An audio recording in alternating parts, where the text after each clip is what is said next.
Sir मेरी job की जो टाइमिंग थी वो 11 बजे से सुबह रात को 8 बजे तक की थी।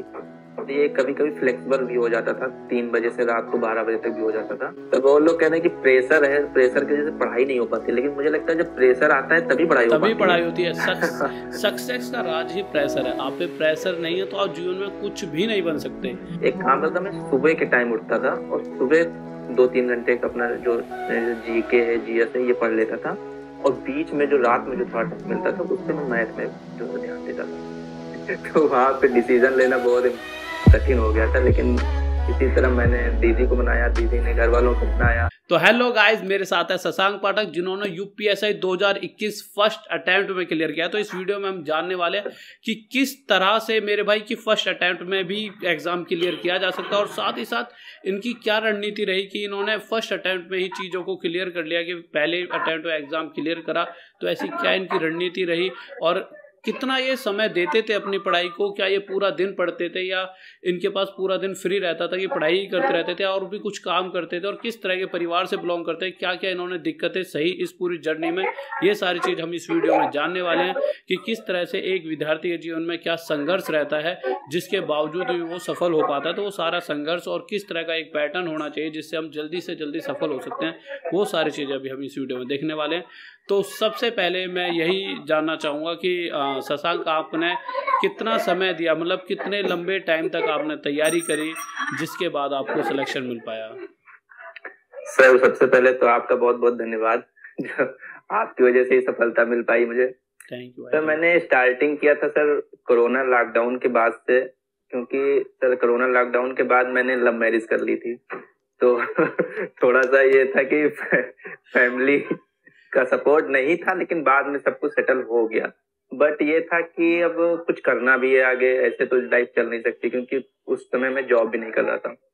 फिर मैंने ये एनटीपीसी की मैंने फॉर्म डाला था, तो उसका न्यूज आया कि हाँ अब ये तैयारी करनी है।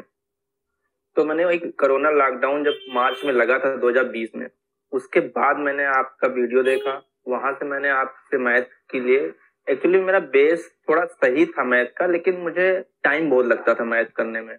लेकिन जब आपकी वीडियो देखी तो उससे मुझे ये पता चला कि हाँ कितनी इफिशिएंट तरीके से हम मैथ को करें कि टाइम मेरा कम लगे, क्योंकि मेन टाइम टेकन जब ज्यादा, मतलब टाइम ज्यादा लग जाता है मैथ की वजह से, कंपटीशन वहीं पे हम नहीं बीट कर पाते हैं। तो धीरे धीरे मैंने आपकी वीडियो देखी तो मुझे समझ में आया, हाँ मैथ आनी अलग चीज है, बट उसको कैसे करना है, अटेम्प्ट कैसे करना है कंपटीशन में, वो सीखा मैंने आपसे। तो फिर मैंने अपनी वही जर्नी स्टार्ट की एनटीपीसी के लिए। तो फिर मैंने धीरे धीरे एनटीपीसी का एग्जाम भी दिया, मेरा प्री भी निकल गया। प्री मेरा बहुत अच्छा हुआ था, मेरा सिलेक्शन हो गया था प्री में। उसके बाद ये यूपीएसआई का फॉर्म आया वही 2021 में स्टार्टिंग में ही। फिर मैंने इसको डाला और इसकी भी तैयारी आपसे मैथ के लिए मैंने आपकी का कोर्स लिया, वही से मैंने स्टार्ट किया। और फिर धीरे धीरे करके मुझे आपसे बहुत सहायता मिली और मैंने क्रैक किया। Thank you. तो फिर इसमें जैसे आपने लव मैरिज करी तो मतलब घर वाले थोड़ा सा मतलब कि गुस्सा थे या फिर हाँ नॉर्मल तरीके से शादी हुई थी? नहीं सर, थोड़ा तो थोड़े से तो होते हैं ना। हाँ, थोड़े दिन तो आप भी थोड़ा सा वो रहे होंगे। तो लेकिन फिर आप सही एकदम क्लियर है सर। तो जो आपकी वाइफ हैं, जो मैम हैं, उन्होंने आपको कोई सपोर्ट करा कि आपकी तैयारी करा, जैसे आपने तैयारी करी तो उनकी तरफ से क्या सपोर्ट रहा? जैसा होता है आजकल के ज़माने में, जो मुझे फील होता है, तो मैं भी शादीशुदा इंसान हूँ वैसे, तो मैम मुझे भी सपोर्ट करती हैं, बट आजकल होता क्या है कि यूट्यूब या कहीं पर भी वीडियोज़ में अक्सर इंसान देख कर क्या कर रहा होता है कि जैसे यूट्यूब या टिकटॉक पर देख लिया कि वो वहाँ घूम रहे हैं, वो वहाँ घूम रहा है, तो इस हिसाब से ऐसा कभी हुआ कि तुम पढ़ते रहते हो, मुझे कहीं घुमाते भी नहीं हो, ऐसा कुछ? नहीं, ऐसा नहीं हुआ, क्योंकि मेरी वाइफ जो थी बहुत सपोर्टेबल थी स्टार्टिंग से ही।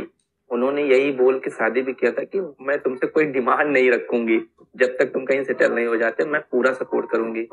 फाइनेंशियली भी वो सपोर्ट करती थी मुझे, जो भी उनके पास था जैसे भी करती थी, और ये था पूरा सपोर्ट था मेरी वाइफ का। तो उन्होंने मतलब देख कर कि भाई साहब लड़का टैलेंटेड है, पूरी तरह से सट्टा लगाया कि भाई साहब जब तक छोड़ोगे नहीं, जब तक तोड़ोगे नहीं है। Yes, तो अच्छा लगा यार। मतलब दोनों रिलेशंस होते हैं। एक रिलेशन लव में, एक लव ऐसा भी होता है जिसमें लड़का अक्सर बर्बाद हो जाता है, और एक पता है डिपेंड करता है कि लड़की अगर अच्छी है तो पूरा स्वर्ग बना देती है घर को, जैसा कि हमने अक्सर बचपन से सुनते होते बड़े और बूढ़े भी हो चुके हैं अब तो। और यही चीज़ है कि अगर एक पार्टनर अच्छा है तो हम फर्श से अर्श तक पहुंच सकते हैं, मतलब दोनों ही कंसेप्ट है। और हम अर्श से फर्श पे भी गिर सकते हैं अगर पार्टनर थोड़ा सा नहीं, मेरे तो बहुत सपोर्ट रहा, उनकी वजह से ही एक्चुअली मैं एग्जाम तो पढ़ाई की वजह से निकला, आपसे पढ़े वहाँ जहाँ भी पढ़े सही रहा, लेकिन उसके बाद जो फिजिकल की मैंने तैयारी की वो मैंने अपने जो मेरी मैडम है उनके मामा के वहाँ ही की, क्योंकि यहाँ पे मेरे वहाँ वो माहौल नहीं था कि फिजिकल यहाँ से मैं कंप्लीट कर पाऊँ। तो मैं मामा के वहाँ गया, वहां से ही फिजिकल मैंने कंप्लीट किया अपना, क्योंकि वहां पे उनके जो मामा के लड़के थे वो लोग यही आर्मी की तैयारी कर रहे थे, तो उन्होंने ही मेरा सपोर्ट किया, तो काफी सपोर्ट रहा है मेरा मेरी वाइफ का। अच्छा लगा कि मतलब अक्सर मैंने सुना है कि ना अक्सर शादी होने के बाद इंसान क्या होता है कि अपने रास्ते से भटक जाता है, बट ये अच्छी चीज़ लगी कि मतलब और बच्चों के लिए मोटिवेशन होनी चाहिए कि गाइस ऐसा नहीं है कि आप मतलब एक इंसान सोचता है मेरे पास टाइम नहीं है, एक इंसान जिसकी शादी भी हो रखी है और शादी होने के बाद इंसान के पास खुद आधा टाइम हो जाता है, क्योंकि उसको अपने घर को चलाने के लिए कहीं ना कहीं काम वगैरह भी करना पड़ता है, तो बहुत सारी चीज़ें सोचनी पड़ती हैं। उसके बावजूद भी इतने प्रेशर के बावजूद अगर इंसान पढ़ाई करके सिलेक्शन लेता तो अपने आप में एक मोटिवेशन है। तो शशांक, आपने ऑफलाइन कोचिंग भी की है या सिर्फ आपने ऑनलाइन ही पढ़ाई करी है? नहीं सर, मैंने ऑफलाइन कोचिंग कभी की ही नहीं, मैंने ऑनलाइन ही पढ़ाई की। अच्छा, आपने ऑनलाइन ही पढ़ाई करी है? सर मैंने स्टार्टिंग की जब आपकी यूट्यूब से मैंने देखा आपका वीडियो, तो मैंने फ्री वाला ही आपके वीडियो देखे सारे, जो मैराथन आप कराते हैं 4 घंटे परसेंटेज से स्टार्ट करते हैं, वो सारे मैंने उसका जो लेक्चर देखा।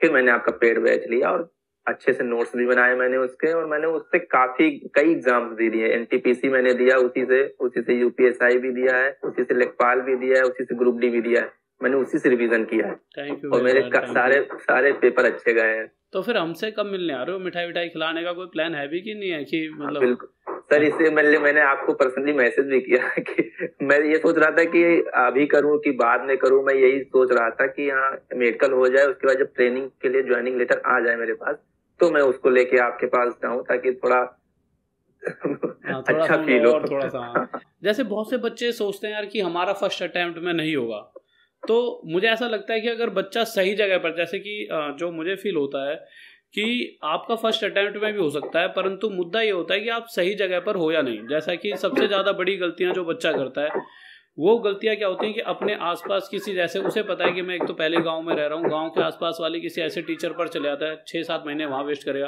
फिर वो थोड़ा गांव से दूर शहर में जाएगा, 6-7-8 महीने वहाँ वेस्ट करेगा, फिर उसके 2 साल जब वेस्ट हो जाते हैं और जब कहीं सिलेक्शन नहीं होता, तब जाके वो ये सोचता है कि यार मतलब कोई बेहतर मिल जाए, और जब उसे कोई बेस्ट टीचर मिल पाता तब जाके कहीं ना कहीं, क्योंकि देखिए मेन चीज़ क्या है, सिलेक्शन तो होगा पर आप सही जगह पर हो या नहीं, आपके पास वो टीचर आपके पास है या नहीं जो आपको सिलेक्शन दिला पाएगा और जो आपके दिमाग की तरह जैसा आप चाहते हो उस तरह से चीज़ों को पढ़ा रहा है कि नहीं पढ़ा रहा।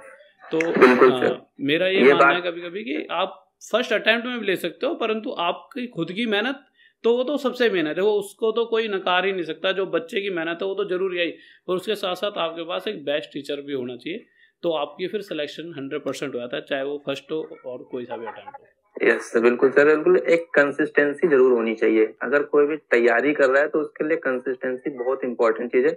क्या करते हैं बच्चे कि कभी 6 महीने यहाँ पढ़े, फिर 6 महीने वहां पढ़े, बीच में गैप कर दिए, तो इसकी वजह से सिलेक्शन हो भी जाता है, लेकिन बहुत लंबा टाइम लग जाता है उनके सिलेक्शन में। लेकिन यह है कि अगर एक ही टीचर से पढ़े वो, लेकिन उसको रिवीजन वो करता रहे जो भी पढ़ रहा है।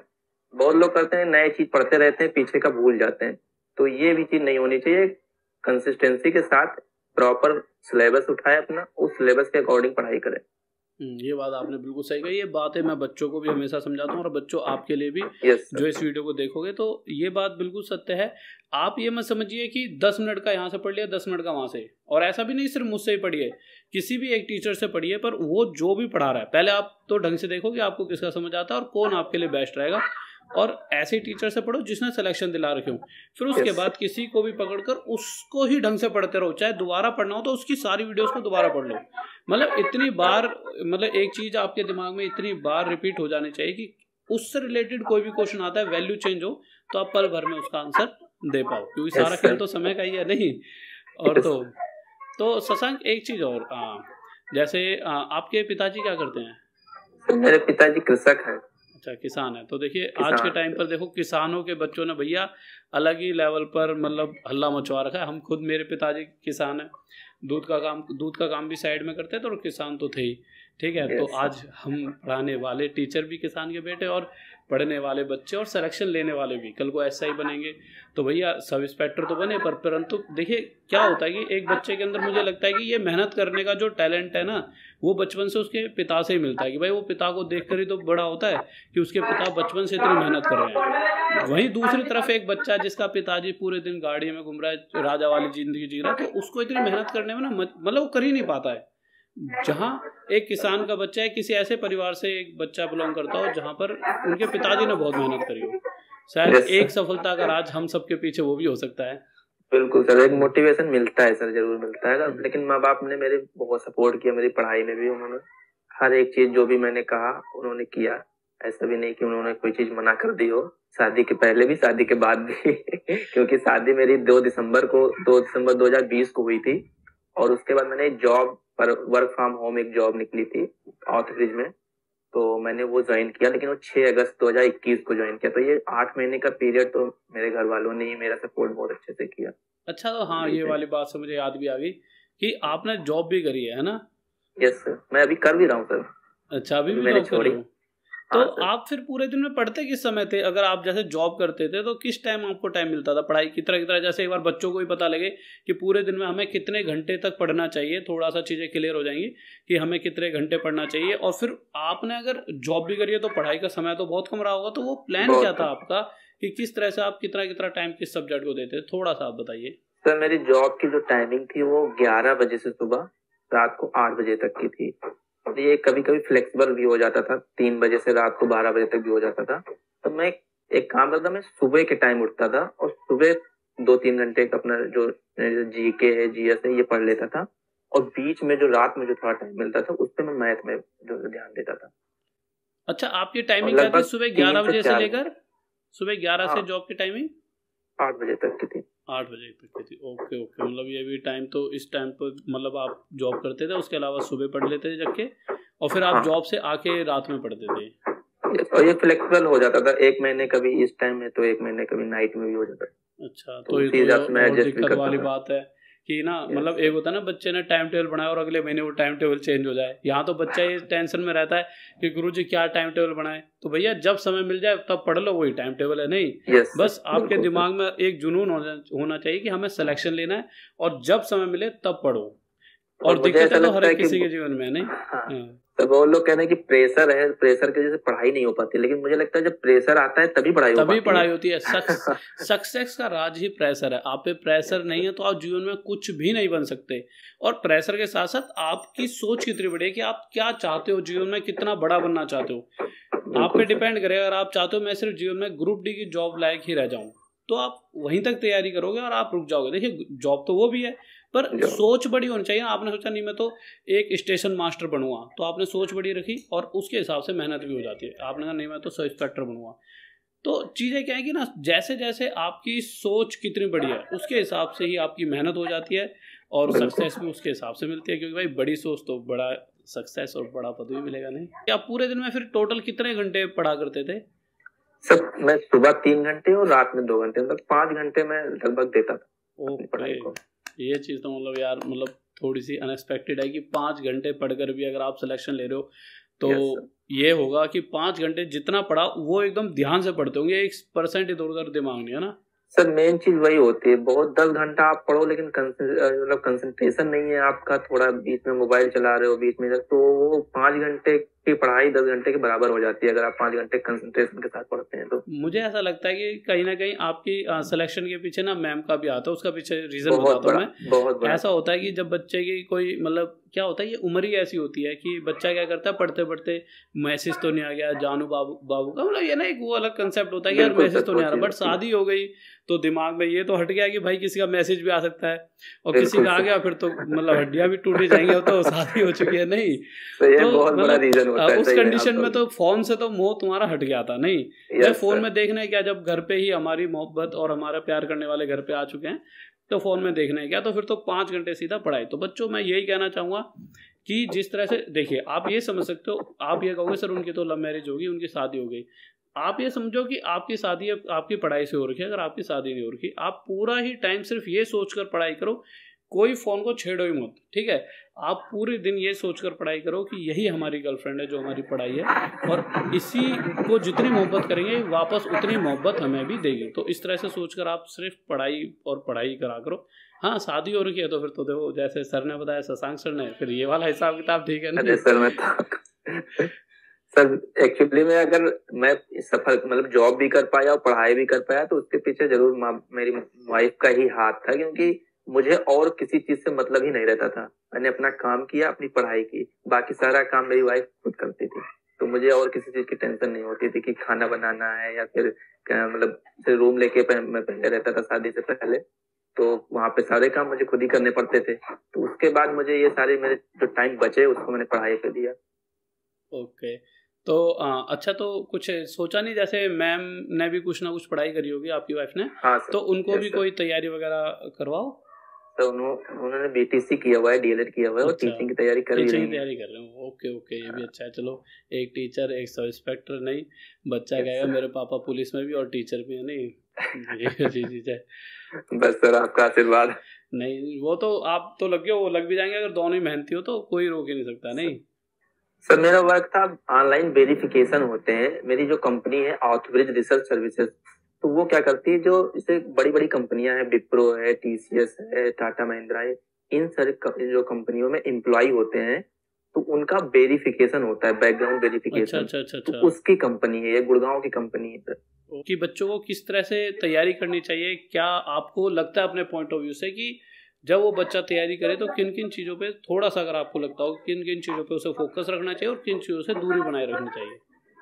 तो सबसे पहले तो वो अपना जो उसका संगत है, वो अपने संगत पे ध्यान दे कि किन लोगों के बीच में है। अगर वो तैयारी कर रहा है तो उसका जो ग्रुप होना चाहिए वो भी तैयारी करने वाला ही होना चाहिए। उसके बाद उसको देखना है कि किन टीचर ने सिलेक्शन दिलाया है, उन टीचर की वीडियो देखे पहले, वो पहले नहीं कि हाँ जाके उसने पेड बैच ले लिया, पहले उनकी वीडियो जो देखे जो फ्री यूट्यूब पे है, अगर उसको समझ में आती है चीजें तो उसकी पेड बैच ले और वहां से एक कंसिस्टेंसी के साथ तैयारी स्टार्ट करे। और सबसे पहले तो सिलेबस उसका एक मेन पॉइंट होता है कि हाँ सिलेबस के अकॉर्डिंग पढ़ाई करे अपनी, क्योंकि यूट्यूब पे बहुत सारी चीजें होती हैं, लेकिन जो सिलेबस में है उसके अकॉर्डिंग वो तैयारी स्टार्ट करे, धीरे धीरे अपना लक्ष्य की ओर बढ़े। अच्छा, एक चीज और, कभी ऐसा बुरा वक्त, कोई एक ऐसा समय आया हो आपके जीवन में जब आपको लगा हो यार कि जिंदगी छिन्न भिन्न हो गई है, कोई ऐसा पल थोड़ा डिस्कस करो। अगर हमें लगेगा कि हाँ यार ये डाल सकते हैं तो थोड़ा डाल पाएंगे, थोड़ा ऐसा कोई एक, हर किसी के जीवन में एक ऐसा पल आता है जब ना जीवन बदल जाता है और इंसान होता गया अपने आप को बदलकर मेहनत की तरफ लेकर चले जाता है। उससे पहले तक क्या होता है कि यार बच्चे तो हर एक शरारती होते हैं, बड़े होते होते तक दोस्त भी होते हैं बहुत सारे लोग, बट एक समय ऐसा होता है जब हम सबसे दूर हटकर सिर्फ अपने एम की तरफ ध्यान देते हैं, और वो समय किसी एक ऐसी घटना या कुछ ऐसा समय। सर ऐसा हुआ था जब मेरी जो वाइफ है उनकी शादी उनके घर वालों ने कहीं और तय कर दी थी, और मेरी जो तैयारी चल रही थी उस समय मैं किराए पे रह के काम अपना तैयारी कर रहा था, और तो उस समय फोन आया कि ऐसी सी बात हो गई है, अब अगर तुमने डिसीजन नहीं लिया तो मेरी शादी कहीं और हो जाएगी।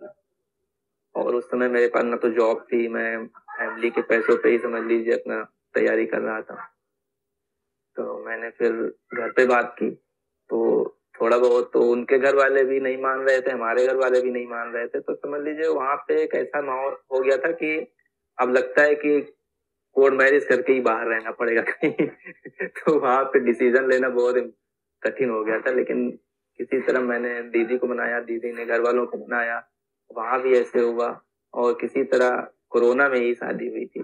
कोरोना का फायदा तो हुआ है लोगों को, कोरोना में लोगों को लगा यार कि यार सब खत्म ही हो जाएंगे तो क्यों ना शादी कर दी जाए, बच्चे है ना, इस तरह से। मतलब मेरी शादी भी ऐसी हुई है वैसे। मतलब मेरा भी थोड़ा सा वो वाला ऐसा था कि कोरोना वाला केस था ना, तो यार सोचा है कि यार कि चलो यार थोड़ा सा होता है ये लव मैरिज वाले केस में। अच्छा, सेम मतलब कोई, आप दहेज से रिलेटेड क्या सोचते हो, थोड़ा सा बताओ कि दहेज लेना ना लेना, क्या सोचते हो आप? सर मेरी तो शादी बिना दहेज की ही हुई, और मैं चाहता भी नहीं हूँ कि कोई दहेज के लिए शादी करे। क्योंकि दुल्हन अगर आपको मिल जाए पढ़ी लिखी, आप ये देखो कि हाँ उसने कितना, उसके अंदर क्षमता है।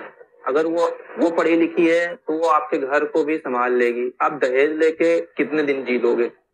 आपके अंदर क्षमता होनी चाहिए कि हाँ हम खुद कमा के जो हमें दहेज में चाहिए वो खुद कमा के ले लेंगे। सही बात है, बिल्कुल ये बात सही लगी और यही हर किसी बच्चे को सोचना चाहिए। क्योंकि देखिए अगर आपका पार्टनर अच्छा है तो आप, जैसा कि मैंने शुरुआत में कहा था, घर को स्वर्ग बना सकता है और हर वो लक्ष्य आसान हो जाता है जो लक्ष्य टफ था, हर वो चीज़ अगर आपका पार्टनर अच्छा है। बट हाँ, आप सोचो यार कि इससे 10-15 लाख दहेज ले लो, 10-15 लाख से तो ना तो आप करोड़पति बन सकते हैं, ना ही आप ये सोचो कि अंबानी टाटा बन जाओगे, और ना आपको रिस्पेक्ट मिलेगी। सारी दुनिया कहेगी भाई साहब दहेज के पैसों से ये कर लिया। अपने दम पर करो, जीवन एक बार मिला है, इसमें कुछ ना कुछ तो ऐसा कर जाओ कि नाम हो जाए। नहीं, दुनिया कितने लोग कर सकते तो हम क्यों नहीं भाई? हम भी तो उन्हीं जैसे इंसान हैं, कोई और कर सकता, हम क्यों नहीं कर सकते? नहीं, बिल्कुल सर।